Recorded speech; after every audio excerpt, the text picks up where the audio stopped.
संभव दूत में आपका स्वागत है। आप देख रहे हैं संभव दूत न्यूज। आज मैं पहुंचा हूं कि कोई वो अपने नाम की मोहताज भी नहीं है और अपने मेहनत के बल पे मुंबई शहर में अपने नाम को पंचम लहराए हुए हैं। चाहे मैथिली फिल्म जगत हो, चाहे सामाजिक जगत हो, चाहे क्लासेस में टीचर भी रह चुके हैं और बच्चे को अच्छे तालीम भी दी है। तो आइए मैं उनको नाम नहीं बताऊं, खुद वो अपना नाम बताएंगे कि कौन है वो शख्स, कितनी जिद्दी है कि जो मन में चाहता है वो काम हासिल कर ही लेता है अपने मेहनत के बल पे। तो मैं पूछता हूँ उनसे कि आप अपना नाम बताएंगे। नमस्कार। पहले तो संभव दूत न्यूज़ को बहुत स्वागत है मेरे ऑफिस में आज। मेरा नाम मनोरमा मिश्रा और मैं मुंबई में रहती हूँ। आगे आप सवाल बताइए मुझे।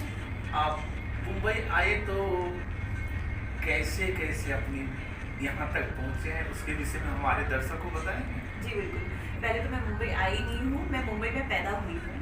तो बॉर्न एंड बॉटम प्रॉपर मेरा मुंबई में हुआ है। तो मुंबई की मुलगी आई हुई। आपने शिक्षा जगत में भी काम किए, तो उस विषय में कुछ बताएंगे आप हाईलाइट करके। मेरा स्कूलिंग और कॉलेज सब कुछ मुंबई से हुआ है। मैं बांद्रा में पैदा हुई, पली बड़ी। मेरा कॉलेज, मेरा स्कूल सब कुछ बांद्रा में हुआ है। और मैं एक टिपिकल मैथिल फैमिली से बिलोंग करती हूँ, जिसको मैं बहुत ही प्राउड तरीके से देखती हूँ, बिकॉज मैं मैथिल्स के लिए काम करती हूँ और कम्युनिटी को हम बढ़ाने का काम करते हैं। तो यस, एज ए टीचर मैंने काम किया है। मैंने अपना बीएड जो है केजी सोम्या कॉलेज जो विद्या विहार में है वहाँ से कंप्लीट किया है। उसके बाद मैंने एमबीए कंप्लीट किया है पुणे यूनिवर्सिटी से। So this is my qualification. और टीचिंग का अच्छा खासा एक्सपीरियंस रहा है मुझे 13 साल का। तो इसमें मैंने 2-3 स्कूल में काम किया है। जो लास्ट मेरा स्कूल था छत्रपुर नर्सरी स्कूल कांदीवली में, ये आईजी बोर्ड था, उसमें मैंने एज ए साइंस टीचर काम किया है।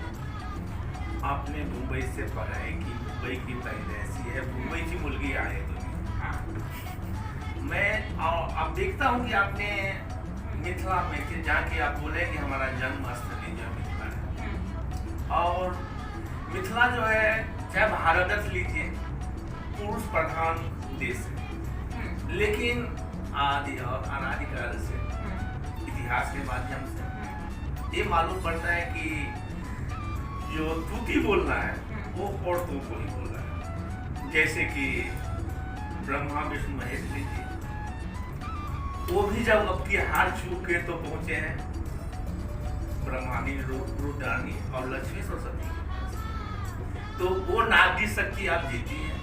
तो और मिथिला की जो दशा है उस पर आप कुछ बताएंगे कि मिथिला ऐसी दशा क्यों है। तो यहाँ पर आपने जो बात कही है वो 2 अलग अलग बातें हैं। एक तो नारी सशक्तिकरण के ऊपर है और एक मिथिला के बारे में है। आपने मुझे कहा कि मैं जिद्दी हूँ, तो मैं बता देना चाहती हूँ कि मैं जिद्दी नहीं हूँ। और अगर किसी को अपने ड्रीम्स जीने का हक है तो वो सारे इंसानों को हक है।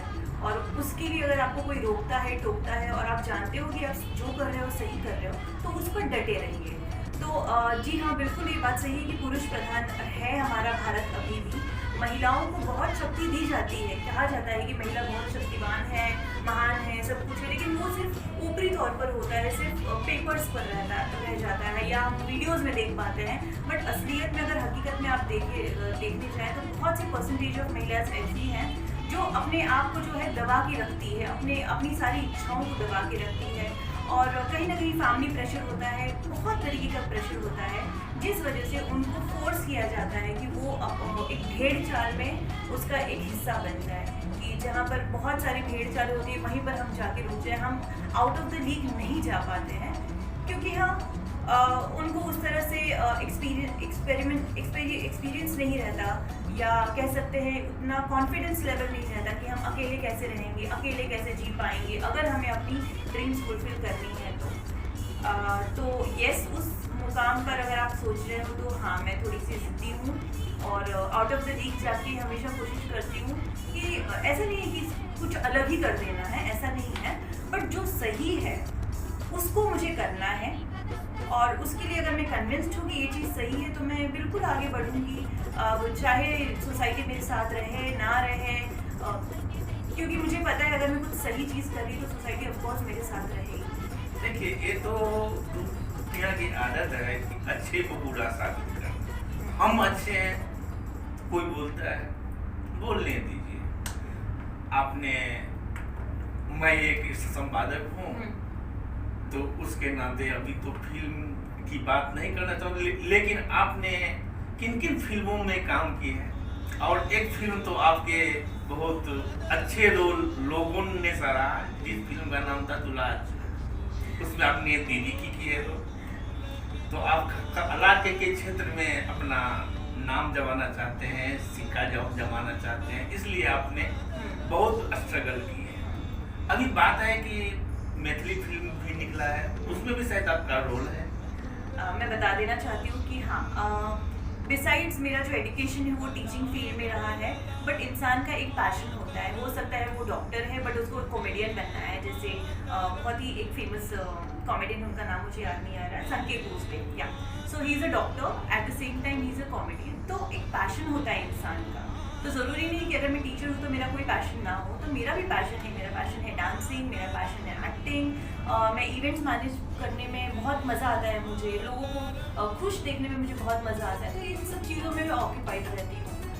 एक्टिंग का जब पैशन था तो मैंने डेलिबरेटली काम किया, अपनी टीचिंग को साथ में रखते रखते मैंने मैथिली जगत में जो है नाम किया, क्योंकि मिथिलांचल से जब मैं बिलोंग करती हूँ, मैथिल लोगों ने मैं एक तरह से कह सकती हूँ कि अगेन वो रूढ़िवादी सोच आ जाती कि नहीं आपको नहीं काम करना है, या ये फील्ड आपके लिए नहीं है।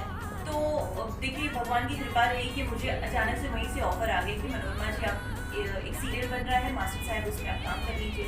तो मैंने उसमें काम कर लिया, और क्योंकि हमारा पैशन है तो हम अच्छा डिलीवरी करेंगे, तो मुझे बहुत मज़ा आया।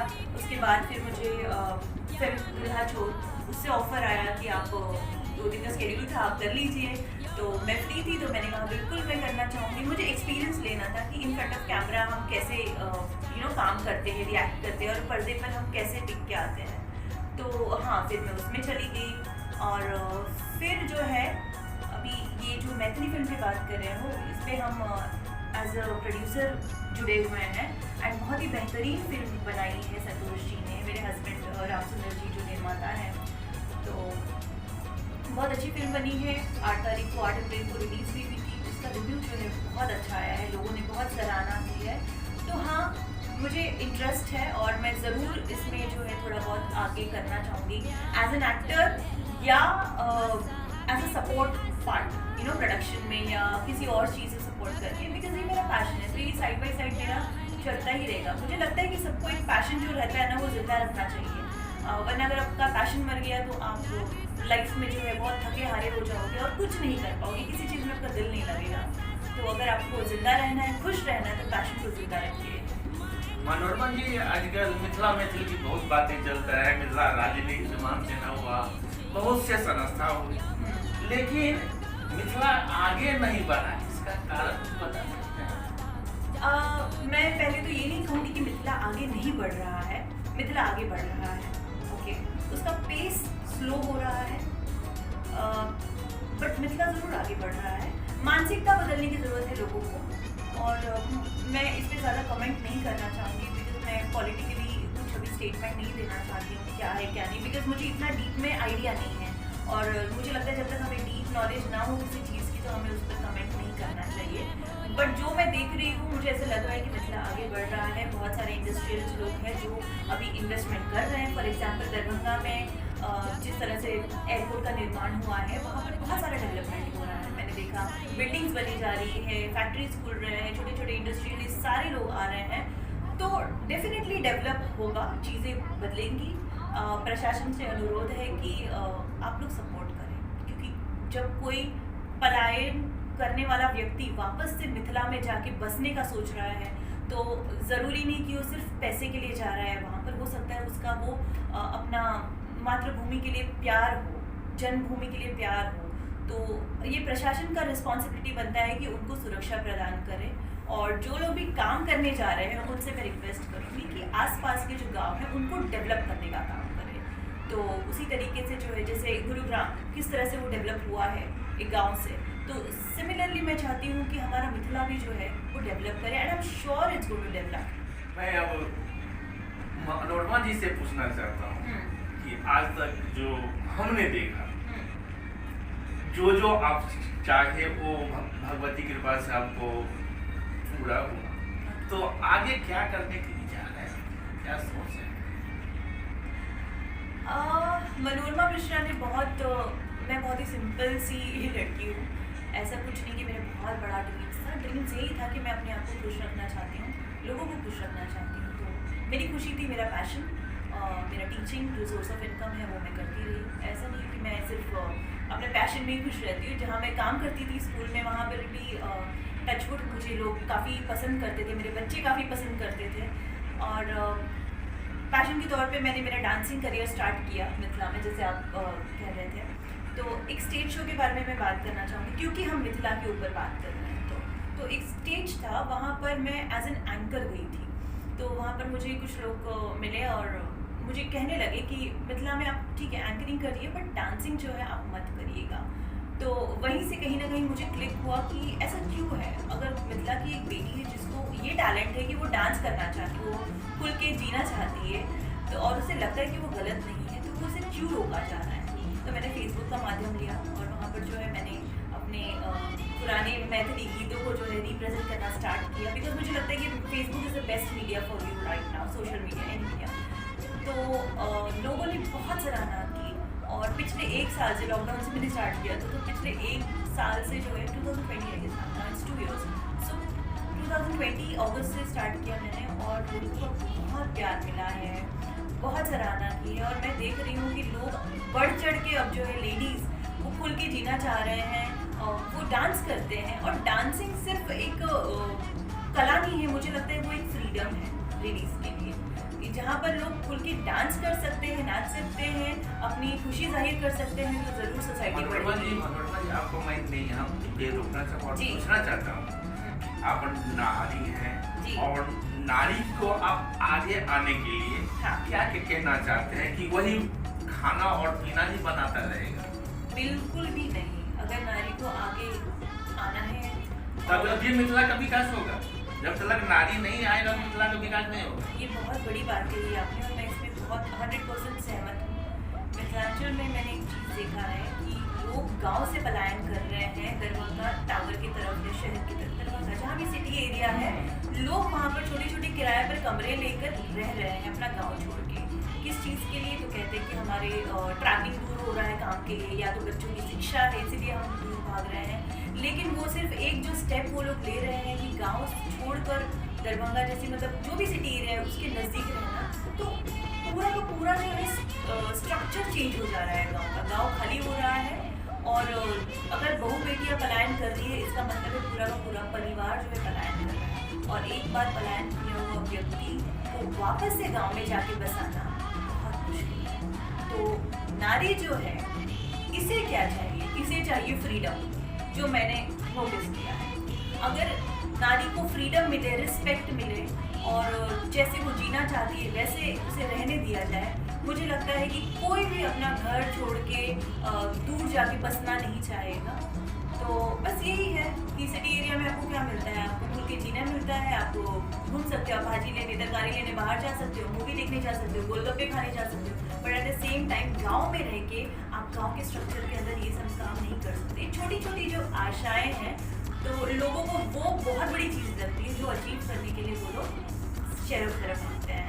तो मैं जिस पूरा करूँगी, मैं चाहूँगी सारी लेडीज़ जो हैं अपनी शक्ति को पहचानें। जिस भी फील्ड में आपको लगता है कि आप अपना योगदान कर सकते हो, आप खाना बनाइए, घर संभालिए, बच्चे संभालिए, सब कुछ करिए, बट आपको एक चीज़ के बारे में सोचना है जहाँ पर आप सोसाइटी में अपना योगदान कर सकते हो। उस योगदान के बदले आपको पैसे मिले ना मिले, सोशल सर्विस करिए या छोटा जॉब करिए, पार्ट टाइम जॉब करिए, लेकिन अपने आप को एंगेज रखिए। आज गुजराती लेडीज़ को आप देखेंगे तो गुजरात से कुछ आई लेडीज़, उन्होंने मुझे कहा कि हम घर बैठे हैं 35-40 हज़ार रुपये कमा लेते हैं। किससे? तो वो कपड़े का कुछ सिलाई बुनाई जो भी था, बट वो एक डीलिंग हो जाती है, उनका अर्निंग हो जाता है, सोर्स ऑफ इनकम हो जाता है। तो मैं चाहती हूँ कि हमारी मिथिला क्षेत्र की महिलाएं जो हैं उनको भी इसी तरह का अर्निंग चाहे वो जिस भी सोच से, वो जिस भी फील्ड में वो जाना चाहते हैं। जी। मनोरमा जी, मैंने आपसे पूछा कि अब आगे का ड्रीम आपका क्या है, उसके विषय में बताया। मेरा आगे का ड्रीम, अच्छा मैं ऐसी नहीं हूँ लड़की जो बहुत ही एकदम गोल सेट करके रखा है और वहीं पर दौड़ लगानी है, तो मेरा ऐसा कुछ भी नहीं है। मेरे लाइफ में मैं छोटी छोटी गोल्स बनाती हूँ, है ना, कि आज से मैं 1 साल के बाद या 2 साल के बाद अपने आप को कहाँ देखती हूँ। ये नहीं कि मैं 10 साल के बाद कहाँ देखती हूँ, बट 1 साल में मुझे ये सारे काम फिनिश करना है, तो मैं उसको ट्राई करती हूँ फिनिश करने के लिए। हाँ, समाज के लिए काम करना है, कैसे, कब, कहाँ, वो शायद मैं अभी प्लान आउट कर ही रही हूँ और ज़रूर करूँगी, बिकॉज उसमें मुझे सेटिस्फैक्शन मिलता है। स्कूल मैंने ड्रॉप कर दिया है, तो मैं अपने हस्बैंड को बिजनेस में असिस्ट करना चाह रही हूँ और कर रही हूँ, और बस यही है। धन्यवाद दोस्तों। देखें कि आज मनोरमा जी ने हमारे हर सवाल को बेझिझक तमाम प्रश्नों को जवाब दिए हैं और उसने अपनी महिला बहनों को भी आश्वस्त किए हैं कि आप भी आगे बढ़ सकते हैं, लेकिन आपको उसके लिए खुल के आगे आना पड़ेगा। पुरुष प्रधान है मिथिला, लेकिन नारियों को कहीं न कहीं नीचा दिखाया जाता है। एक कहीं न कहीं वो अपने मुंह से नहीं बोले, लेकिन उनके जो बोलने का जो लहजा था, तो वो बता दिए कि नारी को जिस नज़र से देखते हैं उस नज़र से मत देखिए। मिथिला के विकास में के लिए पूरा नजरिया बदल लीजिए। जय हिंद, जय भारत, जय मिथिला। हमारे चैनल को देखते रहिए, सब्सक्राइब कीजिए, लाइक